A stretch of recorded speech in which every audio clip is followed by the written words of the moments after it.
I'm kind of a simple person. I see things that are wrong and I try to understand them so that I can fix them. I decided when I was 10 that animals probably didn't want to be eaten.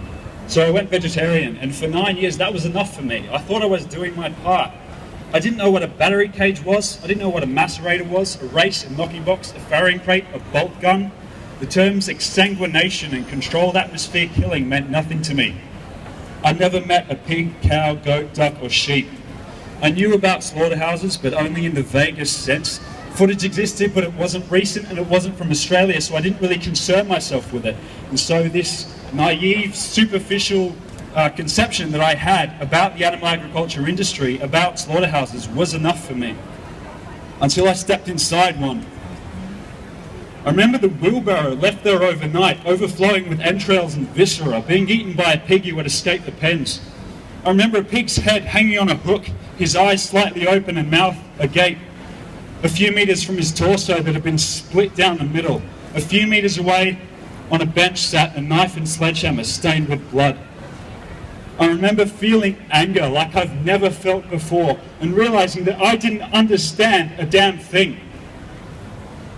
So in the 5 years since then, I've travelled all over the country, researching and learning, building a database fronted by the website AussieAbattoirs.com, which now contains footage and photographs of horrific cruelty from 13 hidden camera investigations, with a further 237 slaughterhouses identified and located. I've spent countless hours getting to know pigs free and happy in their natural setting. I've played with them, I've watched them gather hay to make a nest in which to sleep, and I've seen them practically melt from belly rubs. And I've heard their screams as they're forced into the gas chamber, writhing and thrashing with their last breaths as the carbon dioxide burns their insides. I've seen the curiosity and friendliness of cows and the sheer pleading terror in their eyes as the sledgehammer caves in their skulls, or as they try to jump out of the knockbox to avoid the bolt gun while its wielder mocks and taunts them. 5-day-old male calves, confused and desperate for love, calling for their mothers from the holding pens of the slaughterhouse, where they are beaten and tossed around like rag dolls, waste products of our dairy industry.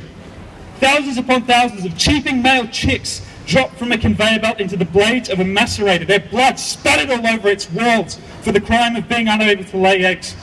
And we're told that all of this is humane, that it's ethical, that we have nothing to worry about or question, because here in Australia we have standards, we have codes of conduct and authorities to regulate them. And yet there are no prosecutions, no response to our investigations, other than at best a slap on the wrist and a temporary reassignment of the workers depicted in the footage, while the larger problem goes ignored. The problem of a system built on the idea that you can humanely kill someone who wants to live. Meanwhile, my home was raided by a dozen police. They took everything and charged me under a New South Wales ag-gag law with a possible sentence of up to 5 years in prison for publishing footage of animal cruelty. For publishing footage. That's including the footage from the gas chamber at Australia's largest pig slaughterhouse, which was the first time in the world that the process of carbon dioxide gassing had been exposed to the public, while the industry had been calling it humane for over 20 years.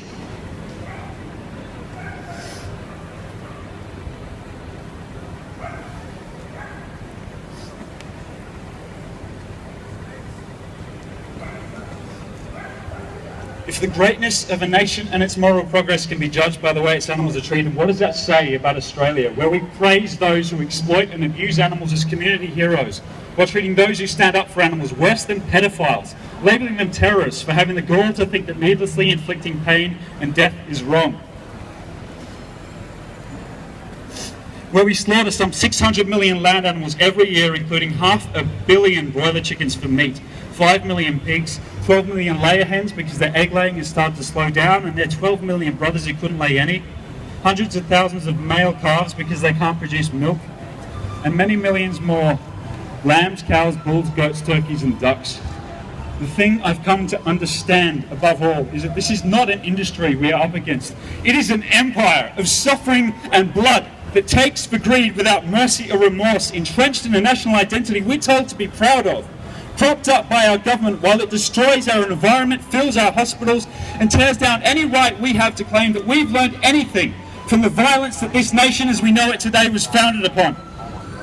As long as there are slaughterhouses, there will be battlefields, there will be injustice. How can we even speak of concepts like justice and moral progress and superiority when places like these exist, whose sole purpose is to take thinking, feeling individuals, most of them just babies, and reduce them to pieces of meat on a shelf?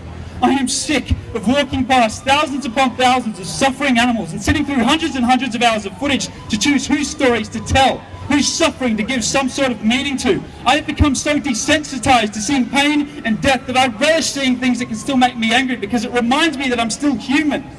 And so many times I've felt such hatred for the people employed in the kill floors of these places before realizing that they're probably going through the same thing. Because when you allow yourself to connect with an animal, to see them for who they really are, killing them becomes murder. Disconnecting, being indifferent becomes the only way to survive that job, and from indifference comes brutality. I speak today not just for the lives taken before my eyes, but for those taken out of sight, in closed rooms covered inches thick with blood. Their screams and cries for mercy ignored or mocked.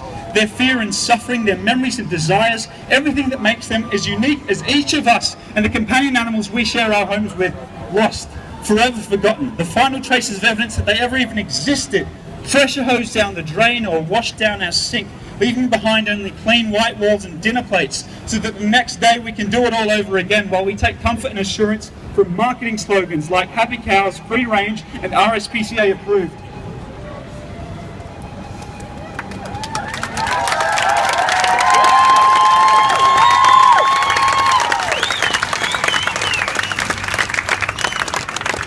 The greatest defense of the animal industrial complex is secrecy. Our greatest weapon is truth. Billions of dollars in marketing cannot defeat the goodness that I believe is inherent to most people. Today, slaughterhouses do have glass walls. All we have to do is get people to look. In response to having my home raided, I created a video called Thousand Eyes, which has since been taken to the streets of major cities all over Australia and the world, including here in Melbourne regularly by groups like Anonymous for the Voiceless and the Animal Activist Collective, who will both be doing so down there later today after the march. Please join them. And people are angered by what they're seeing in this footage, by what's been hidden from them for so long. Good people are capable of changing when presented with the truth. We started from the simple idea that perceived superiority does not grant us dominion, that might does not equal right, and now we are one of the fastest growing social justice movements in history.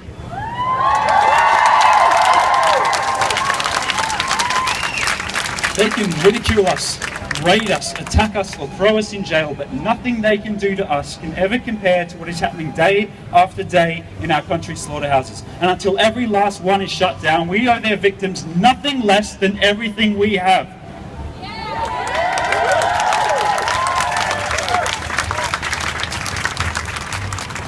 It is time for anyone who believes that we are capable of more as a nation and as a species to stand up and reach for it, no matter how hard you're pushed down, no matter how alone you may feel, to be the light, no matter how dark it may get.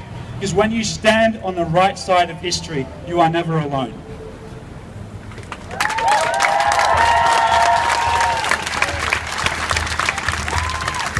And I certainly haven't been alone. I've had the privilege to work with and learn from some truly incredible people over the years.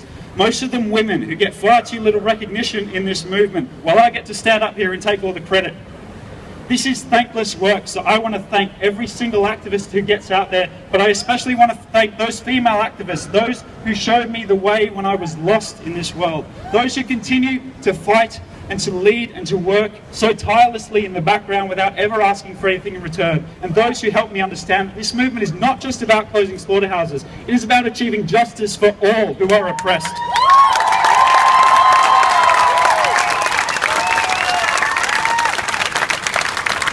No evil can last forever. Thank you.